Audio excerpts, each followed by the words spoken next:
Jim Klauck here on the Checker Pro Radio Show, aka Checker Pro Joe. I have got our soft wash and pressure wash expert. He's a home cleaner from the outside in, Mr. Jim McDonough from Veterans Cleaning Solutions. Hey, Jim.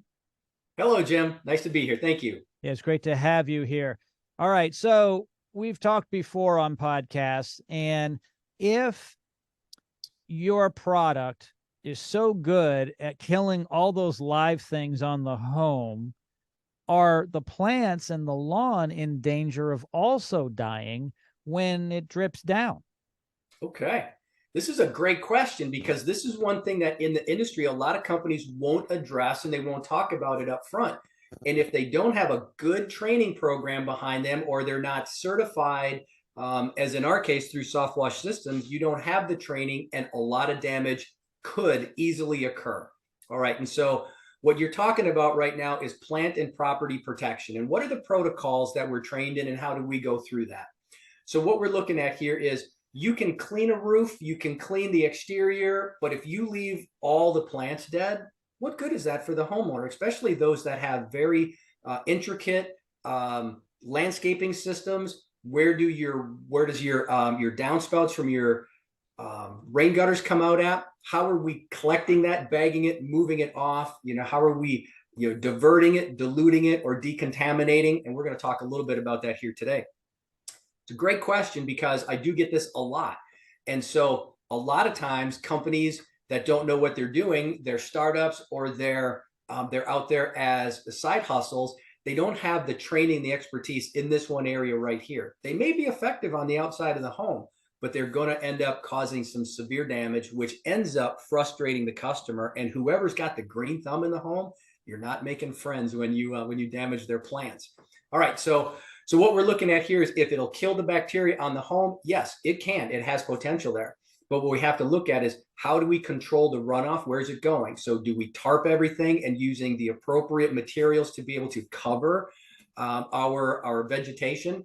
Where is the downspouts coming out? Can we dilute or divert where the large streams are coming from and where they're going to concentrate at? All right. And there's just some cases where there's a valley in a roof and there's a boxwood that's underneath it. And there's no way really to collect that. We'll do everything we can to cover, to dilute, to decontaminate, and divert all of the solutions that are coming off the roof. But if we see something that we've got a specific with, we're going to address it up front. Okay. And we'll say if that's part of this and the roof is at a certain level, this is why we always say, make sure that we're cleaning the home before it really needs to be restored. So maintenance cleans versus restoration. We always want to do maintenance on a home, scheduled maintenance. And we want to do this to be able to keep the price low and the risk to our plants low. And so if you think about this in your mind as like a stoplight, green is scheduled maintenance. This is where we're looking at the lowest amount of maintenance. We're looking at the lowest amount of risk to the plants, the property, the homeowner. Okay. And then as we go to yellow, this is deferred maintenance. We start to see really heavy growth patterns on our roof. We got real heavy growth on our eaves. The gutters are filled with material. You've got valleys that have lots of leaves and pine needles. They're starting to break down and starting to turn into a biomass. These are areas that are going to take more time. They're more intensive. And then they're going to be a bit more costly. All right. And then red. Red is major maintenance. We've just let it go. And so we're going 5 to 7 years before even addressing anything on the roof. Now the homeowner, through a lack of maintenance, has put their landscaping, their roof, and unfortunately, when your roof fails, everything you love is at risk. So we want to avoid major maintenance. We want to do scheduled maintenance every 12 to 18 months to be able to take care of the home, the roof, the exterior. But more importantly, that schedule does not put your plants at risk because the cleaning solutions are milder. It's like anything else. If you keep up with it, then it's not as big of a job. What I picked up on was there's a lot of prep work too. It's kind of like painting. You can paint relatively quickly if you tape off and tarp everything really well.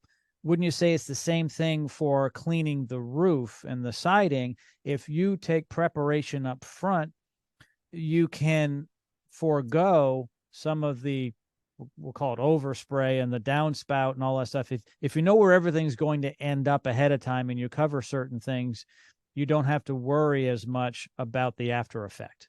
That's exactly right. You're reducing the risk of damage to anything that's in the surrounding. If you've got windy days, where's your overspray going? Where's your cars parked? What's on the other side of the fence? All these variables that you look at, and in a static world where there's no wind, everything's just going to fall straight down. But in a dynamic environment where we've got some wind, we're projecting water and things like that, things can become a little bit more fluid. And so we want to make sure what we're doing. But you are absolutely right. It's all in the prep work. And that's where our trained professional certified applicators that have been trained and tested through soft wash systems really come into play, because they're going to lead the homeowner through the cleaning project. Don't attempt this yourself, everybody. Hire Veterans Cleaning Solutions. It's really the way to go. All of Jim's information, his contact information, scheduling, all that is in the notes of this podcast. There's no excuse not to have clean siding and a clean roof. For goodness sake, get it done. Jim, as always, thank you so much for joining me today. My pleasure. Thank you, sir.